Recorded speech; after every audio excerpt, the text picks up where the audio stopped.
제가 오늘 창세기 44번째 시간을 여러분들과 같이 말씀을 나누려고 하는데, 우리는 요셉 이야기를 통해서 하나님이 지금 그 언약하신 그 계획들을 이뤄가는 것 과정을 우리가 보고 있습니다. 요셉의 이야기 앞에 잠깐 살펴보면은, 요셉은 이제 형들에게 이제 미움을 받게 되고 그리고 팔리게 되죠. 그래서 이제 요셉이 구덩이에 물이 없는 구덩이에 이제 던져지게 되고, 그 중에 가장 앞장섰던 게 누구예요? 유다가 이제 가장 앞장섰는데, 그 유다는 결국 그 동생 이제 요셉을 팔아먹은 걸로 인하여서 형들 가운데 이제 분란이 생기게 됩니다. 그래서 지난주에 우리가 들었던 것이 이제 유다가 형제들을 떠나게 되는 내용을 우리가 보지 않았습니까? 근데 결국 이제 유다도 회개하고 하나님이 유다를 통해서 또 일하시는 것들을 우리가 보게 되었습니다. 자, 그 이어지는 장면이 오늘 바로 39장에 있는 말씀이고, 이 39장은 어떻게 보면 이 요셉의 이야기 중에서 참 아주 은혜가 넘치는 부분이라고 생각을 합니다. 자, 그래서 여러분 바로 우리 하나님 말씀 속으로 한번 들어가서 같이 이 말씀을 볼 텐데요. 1절 말씀을 같이 한번 우리 읽어 볼까요? 여러분 보시기 바랍니다. 시작. 요셉이 이집트로 끌려갔다. 요셉을 이집트로 끌고 내려간 이스마엘 사람들은 바로의 신하인 경호대장 이집트 사람 보디발에게 요셉을 팔았다. 여기에 지금 요셉이 이집트로 끌려갔다라고 표현되지 않습니까? 이 상황이 어떤 거예요? 지금 개역개정 성경에는 내려갔다라고 표현되는데, 우리가 인생을 살다 보면은 내리막길이 있잖아요. 이렇게 내가 원치 않는 상황 속에서 내가 끌려가는 상황들이 있잖아요. 그 좋은 상황이 아니라 잘 안 되는 거예요, 말하자면. 지금 요셉이 지금 그런 상황이잖아요. 요셉은 아버지 품에서 채색 옷을 입고 그냥 미래를 꿈꾸면서 그렇게 살아가던 그런 인생을 살고 있었는데, 하루아침에 지금 요셉의 인생이 바뀌었습니다. 지금 몸에는 채색 옷이 벗겨지고 쇠사슬이 걸려져 있는 거예요. 노예로 팔려지기 위해서 노예 시장 앞에 이렇게 있는 것이죠. 귀 속에는 지금 본인이 원치 않게 지금 끌려와가지고 이집트 땅에 와 있는 거예요. 우리로 얘기하면 이민을 오게 된 거예요, 말하자면은. 주변에는 다 알아들을 수 없는 이집트 사람들의 말이 우성우성 들으는데 하나도 알아들을 수가 없어요. 그러니까 여러분, 지금 여기에 있는 요셉의 상황이 어떤 거예요? 지금 빨리 이 상황을 어떻게 해서든지 벗어나고 싶은 상황 아니겠습니까? 그리고 형들에 대한 그 배신감도 아마 가득 찼을 수도 있어요. 원망도 있을 것이고 억울함도 지금 가득 차 있을 거고, 그 상황 속에서 지금 요셉에 대한 것들을 이렇게 얘기하면서 지금 오늘 성경이 시작을 하고 있다는 거예요. 그리고 요셉은 어디로 끌려갔다고 얘기를 하냐면은 바로라는 얘기는 그 이집트의 왕을 얘기하는 거예요. 이집트의 왕인 바로의 신하인 경호대장인 보디발의 집에 팔렸다라고 얘기를 해주는 거예요. 지금부터 4,000년 전이 넘어간 이야기인데 기록이 남아 있는 것이죠. 그죠? 그 말도 통하지 않는 그 낯선 땅에서 가족도 없이 그는 생이멸을 하고 좀 노예가 되어 있는 처지에 있는 거예요. 그 보디발에게 팔려가지고. 그런데 2절을 보니까 좀 상황이 완전히 좀 달라요. 2절 말씀 보니까 2절에는 이렇게 얘기를 하고 있어요. 주님께서 요셉과 함께 계셔서 앞길이 잘 열리도록 그를 돌보셨다. 지금 1절에는 요셉이 이집트로 끌려갔다. 아주 정말 험한 상황이 지금 펼쳐졌잖아요. 진짜 우리가 인생을 살아가면서 전혀 이런 상황은 좀 경험하고 싶지 않다라는 상황이 펼쳐져 있는데, 2절에는 지금 반대적인 어떤 상황이 있어요. 주님께서 요셉과 함께 계셔서 앞길이 잘 열리도록 그를 돌보셨다.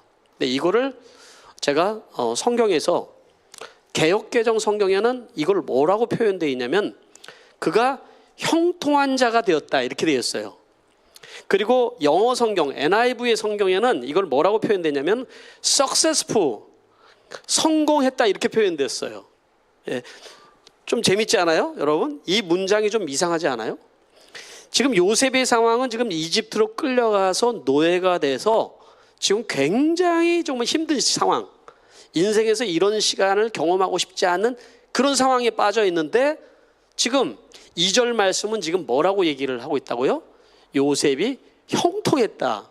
또 요셉이 성공을 했다. 뭐 이렇게 표현을 하고 있다라는 거죠. 여러분 이 성경 말씀이 좀 동의가 안 되시죠? 그죠? 뭐가 좀 잘못된 거 아닌가 이런 생각이 들 수 있어요.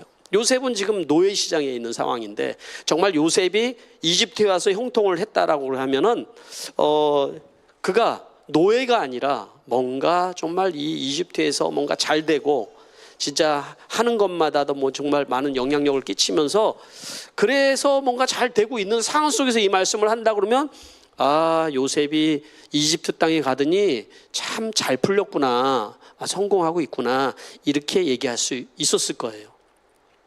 우리에게 적용을 한다고 하면 우리가 뭐 이민을 와가지고 오자마자 고생도 안 하고 정말 모든 것이 잘 돼서 집 사고 뭐 사업도 잘 되고 자녀들도 좋은 대학에 막 다 들어가고 그런 상황이 펼쳐지면 야, 저 사람은 이민 가더니 성공했네 라고 하는데 상황이 지금 여기는 그게 아니잖아요. 지금 그 상황이. 그런데 여러분 이 말씀 속에서 우리가 한 가지 생각해 봐야 될 것은 하나님께서 하시는 형통이나 성공이 우리 생각하고 조금 다르다라는 거예요. 이 표현을 보면은. 그러니까 우리가 생각하는 형통이나 성공은 환경적으로 나아져서 뭔가 잘 돼서 부자가 되거나 아니면 내가 높은 지위를 얻거나 뭐 이렇게 됐을 때 우리는 형통했다, 성공했다고 얘기하는데 지금 여기에는 뭐라고 그랬냐면 하나님이 함께 하셔서 그가 잘 됐다. 그러니까 성공이라는 것이 하나님이 함께하는 그 자체가 바로 형통이라는 표현으로 하고 있다는 거예요. 그래서 여러분 제가 설교 시간에 원어를 별로 안 쓰잖아요. 근데 이거를 정말 궁금해서 제가 원어를 뒤져보니까 이 히브리어로 형통이라는 단어가 찰라흐라는 단어인데 이 단어의 뜻을 보니까 만사형통 이런 뜻으로 될 줄 알았어요. 그게 아니라 뭐라고 되냐면 목적지를 향해서 전진하다 이런 뜻이 되어 있더라고요. 그게 무슨 뜻이냐면 지금 요셉의 상황은 지금 노예가 되어서 아주 나락으로 떨어진 것 같지만 그러나 하나님의 계획 속에는 지금 하나님의 계획이 아주 차근차근 잘 진행되고 있다라는 것을 얘기를 해주고 있는 거예요. 하나님의 큰 그림 속에 지금 요셉이 이집트의 총리가 되는 거예요.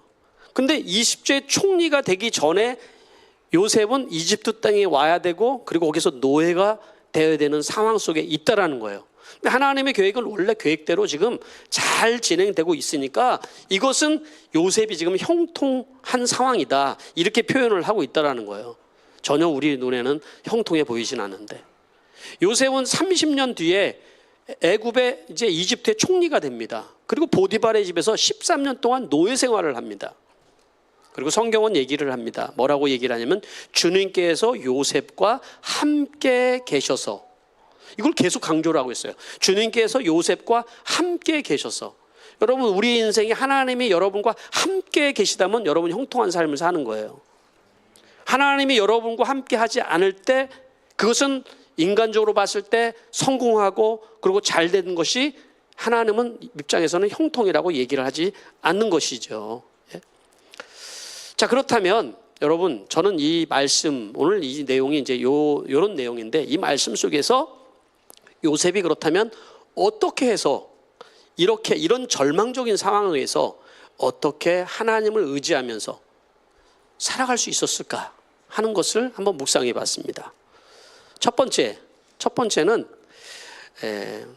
요셉은 하나님의 언약된 미래를 확신했다라는 것입니다.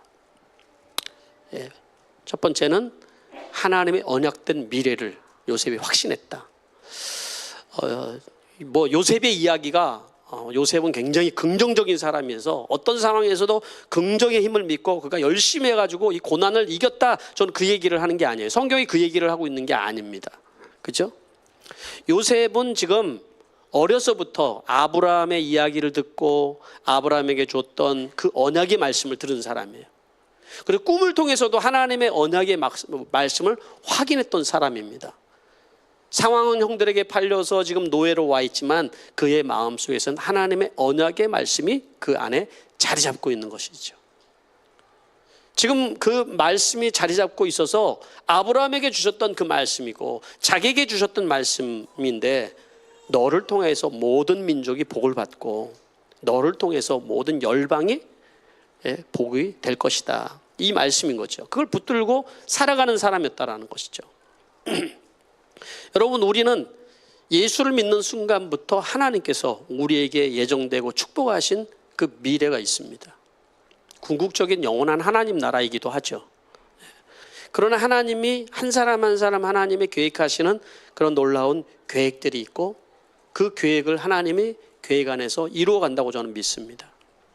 어떤 절망적인 상황이나 어떤 고난 속에서도 우리가 바로 언약의 말씀을 믿고 살아가는 것이 바로 성도들인 거예요, 여러분. 그래서 올해 제가 여러분들과 같이 표어로 삼는 것도 묶여있는 모든 것으로부터 우리가 자유케 되어야 되는 거예요. 예수를 믿는다라는 것은 우리가 묶여있는 모든 것에 자유케 되는 거예요. 어떤 사람은 가난에 묶이기도 하고, 어떤 사람은 관계에 묶이기도 하고, 어떤 사람은 환경에 묶이기도 하고, 어떤 사람은 질병에 묶이기도 하고, 또 어떤 사람은 결혼의 실패로 인하여서 그에 묶이기도 하고, 또 나에게 어떤 비자의 문제로 묶이기도 하고, 각자마다 어떤 묶여있는 상황들이 다 다를 수 있지요. 상황은 그렇다라는 거예요. 그렇지만 그 상황 속에서도 하나님이 일하시는 것을 우리가 보며 살아갈 때 우리의 삶은 형통할 수 있는 거예요. 미국에서 초대형 베스트셀러 책 중에 하나가 뭐냐면은 벤자민 하디가 쓴 퓨처 셀프라는 책이에요. 이건 기독교 책은 아닌데요, 원체 대형 베스트셀러이기 때문에 많은 사람이 이 책을 읽었습니다. 이 책에서 뭐라고 얘기를 하냐면, 현재의 삶의 조건으로 미래가 바뀌는 것이 아니다, 이렇게 얘기를 했어요. 현재의 삶의 조건으로 미래를 바뀌는 것이 아니라 미래에 대한 확신이 현재를 바꾼다. 믿지 않은 사람도 이런 걸 믿고 살아가요. 미래에 대한 확신이 현재를 바꾼다라는 거예요. 과거에 얽매여서 오늘을 살아가는 사람은 지금 우리는 제대로 인생을 살아갈 수가 없다라는 것이죠. 그 과거에 묶이지 않고 미래에 축복된 나로 살아가기 위해서 미래를 가져다가 현재를 살아라, 이 얘기인 거예요.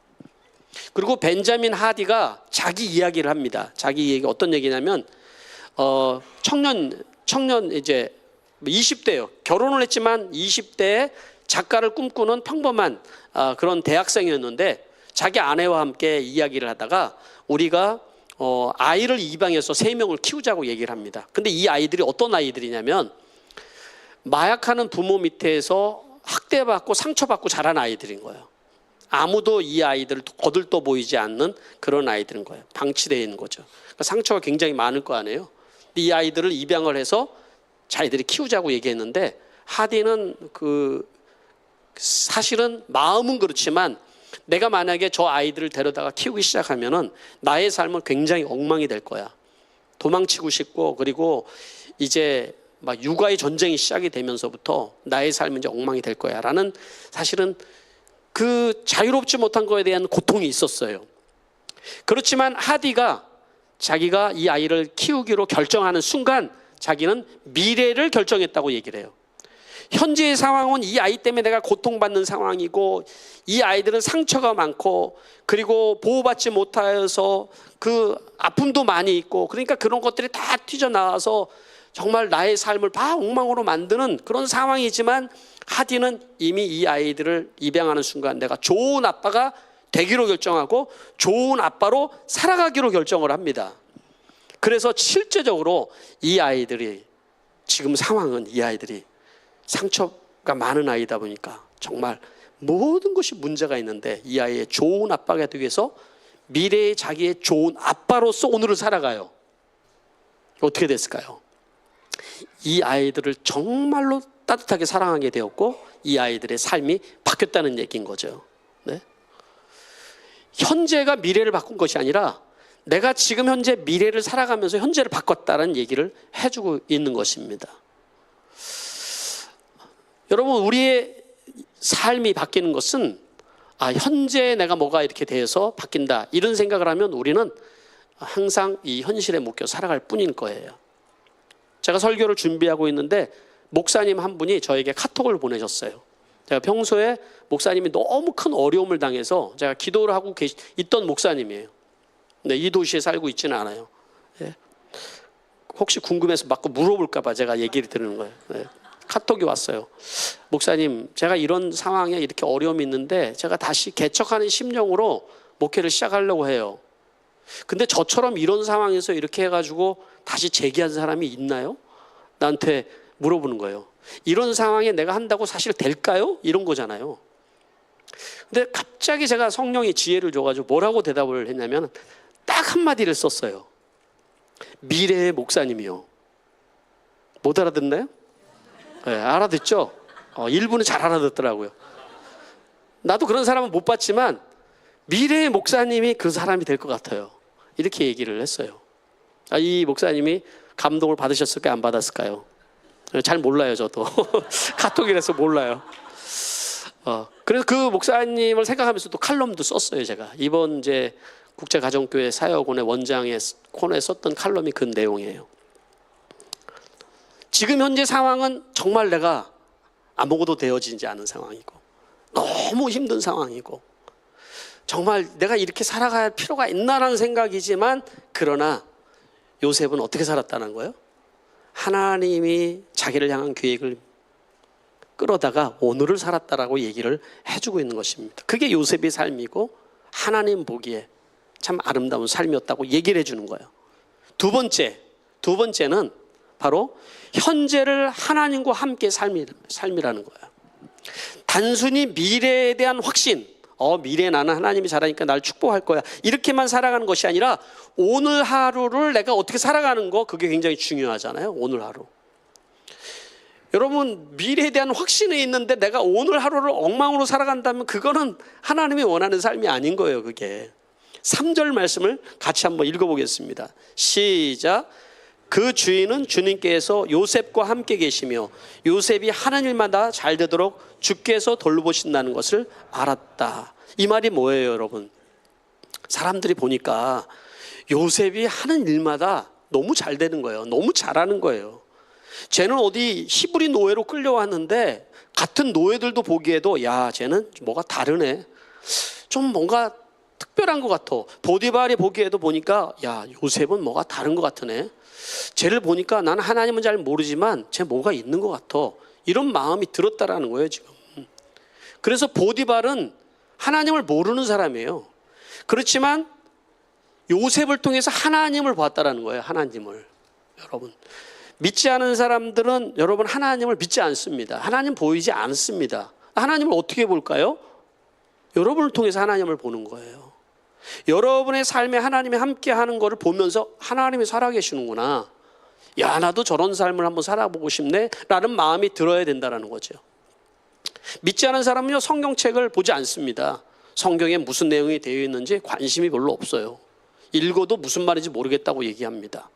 믿지 않는 사람들은 성경을 보는 것이 아니라 여러분을 보는 거예요. 여러분이 성경책인 거예요. 그 사람들에게는. 그들을 통해서 하나님을 읽는 거예요, 여러분. 하나님의 말씀을 저는 읽는 거라고 생각해요. 바로 여기에 보디발이 요셉을 통해서 하나님을 보고 있는 것이죠. 그의 삶이 굉장히 매력적으로 느껴진 거죠. 그래서 4절 말씀에 이렇게 얘기합니다. 4절 말씀에 같이 한번 보겠습니다. 시작. 주인은 요셉이 눈에 들어서 그를 신복으로 삼고 집안일과 재산을 모두 요셉에게 맡겨 관리하게 했다. 멋지지 않아요, 여러분? 요셉을 지금 보디발이 보니까 야, 쟤 괜찮네 진짜. 그래서 자기 신복으로 삼았다라는 거예요. 야, 항상 내 옆에 좀 두고 싶은, 얘네 정말 매력적이다, 이런 마음이 들었다는 거죠. 제가 이 말씀을, 여기 있는 4절 말씀을 각 버전으로 이렇게 보고 제가 평소에 설교 준비할 때 원어 많이 안 보는데 이번에는 좀 이렇게 뒤져봤어요. 왜냐하면 이 본문을 제가 원래 알고 있는 본문이고 은혜를 많이 받았던 본문이니까. 이거를 제가 지금 자막을 하나 띄워드릴게요. 자막을 좀 여러분에 띄워드리면은, 제가 아까 사진으로 이렇게 한 거 그거 아닌데, 아까 제가 올려드리라고 사진 딱 찍었던 거 있죠? 네. 거기 보면은 안 했어요? 그거 말고 그냥 제가 할게요. 네. 뭐라고 원어에는 이게 그대로 직역을 하면 이렇게 돼 있어요. 이 말씀이 요셉이 그의 주인에게 매력적으로 보여서 은혜를 입고 섬김에 이렇게 돼 있어요. 매력적으로 보여서 은혜를 입고 주인을 섬겼다 이렇게 나왔다고요. 섬겼다라는 단어가 나온다고요. 자, 이제 그거 공들이세요. 섬기다는 단어에 대한 거를. 섬기다라는 단어는 두 가지 나왔어요. 아, 여기 나와 있네. 저기 원어 한번 같이 읽어볼까요? 네, 원어는 저 거꾸로 읽는 건데 저도 못 읽어요. 그래서 밑에 저기 이렇게 번역을 해서 네, 이렇게 해놓은 거죠. 네. 자, 여기 보면은 원어의 뜻이 저 빨간 게 써 있는 단어를 보세요. 저 빨간 게 뜻이 섬기다는 말이에요. 저게. 예, 근데 두 가지 뜻이 있어요. 섬기다는 말은 아바드, 또 하나는 샤라트 이렇게 뜻이에요. 아바드는 뭐를 얘기하냐면 섬기다는 뜻인데 세상 일에 대한 어떤 의무나 섬김을 얘기하는 거예요. 그러니까 보디발의 집에서 요셉이 지금 섬긴다, 노예로 섬긴다 할 때는 아바드라는 단어를 써서 섬긴다라고 써야 정상인 거예요. 그죠? 그리고 샤라트라는 섬김이라는 단어는 무슨 뜻이냐면 제사장이나 또 레위인이나 또 이렇게 교회에서 하나님을 섬긴다, 또 내지는 어떤 일들을 섬긴 때, 종교적으로 섬길 때 섬긴다는 단어를 쓰는 거예요. 우리는 다 섬긴다는데 명확하게 이게 섬긴다는 단어가 원어에는 구분이 돼 있어요. 그래서 제가 찾아봤다라는 거예요. 뭘로 쓰여져 있나, 이 섬긴다는 단어가. 지금 여러분 보시기에는 지금 아바드라고 지금 써 있어요, 샤라트라고 써 있어요. 그 단어 보니까 샤라트라고 써 있는 거예요. 그 이해가 되지 않아요, 여러분? 이것도? 왜 이해가 안 되냐면 지금 요셉이 뭘로 섬기는 거예요? 노예로서 주인 보디발을 섬기고 있으니까 당연히 아바드가 돼야 되는 거예요. 이게 아바드로 했다 이렇게 되는 건데 샤라트 했다고 얘기를 한다고요. 이게 그 얘기는 무슨 얘기냐면은 요셉이 지금 주인을 섬길 때 마치 하나님을 섬기듯 주인을 섬겼다 이 얘기예요. 저는 이 장면이 굉장히 이 본문에서 중요하다고 생각을 했어요. 왜 이걸 중요하다고 생각하냐면 우리가 신앙생활 하면서 교회에 와서 섬긴다 이럴 때는 샤라트예요. 이게 하나님을 섬기고 예배를 섬기고 봉사를 하고 주방에 섬기고 뭘 섬긴다는 걸 할 때는 다 샤라트를 섬긴다고 하는데 어떤 사람은 교회 와서도 아바드처럼 행동해요. 아바드를 해요. 세상 일처럼 해요. 이렇게 하다 보면 기분 나쁘면 팽기치고 집에서 쓰다가 남은 거 있으면 교회 가져와서 쓰고 이런 방식으로 우리는 세상 일 하듯이 교회 일을 할 때가 있다고요. 그렇게 하다 보면 시험 들죠. 우리가 왜? 내 맘대로 안 되고 내 뜻대로 안 되니까 시험 들고 넘어지고 문제가 생길 때가 많죠. 그래서 섬긴다라는 말을 할 때는 그것은 교회에서는 하나님을 섬기는 거니까 정확하게 여러분 구분을 하셔야 되는 거예요. 제가 지금 얘기하려는 그런데 교회에서 섬기는 걸 얘기하는 게 아니에요. 우리가 신앙생활을 정말로 제대로 한다라는 것은 교회에서 증명되는 게 아니라 여러분의 일터나 여러분의 가정에서 증명이 된다는 걸 얘기해 주는 거죠. 내가 우리 집에서 또는 내 일터에서 내가 주인을 나를 부리는 사람을 섬길 때 아바드처럼 섬긴다는 것이 아니라 샤라또 주를 섬기듯이 섬기고 일하고 가정에서도 내가 그렇게 살아간다 그러면 여러분 우리는 매력적인 사람으로 보여질 거예요. 그게 여러분 오늘 본문에서 바로 요셉의 매력이었다라는 거죠. 여러분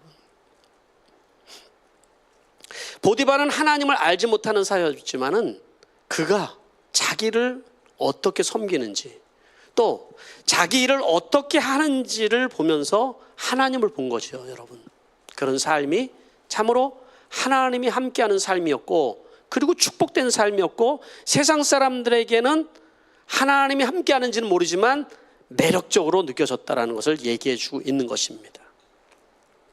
마지막 세 번째로는요. 세 번째는 그겁니다. 복이 되는 삶을 살기로 결정한 거예요. 복이 되는 삶으로.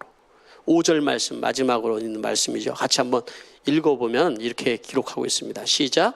그가 요셉에게 자기의 집안일과 그의 모든 재산을 맡겨서 관리하게 한 때 그때부터 주님께서 요셉을 모시고 그 이집트 사람의 집에 복을 내리셨다.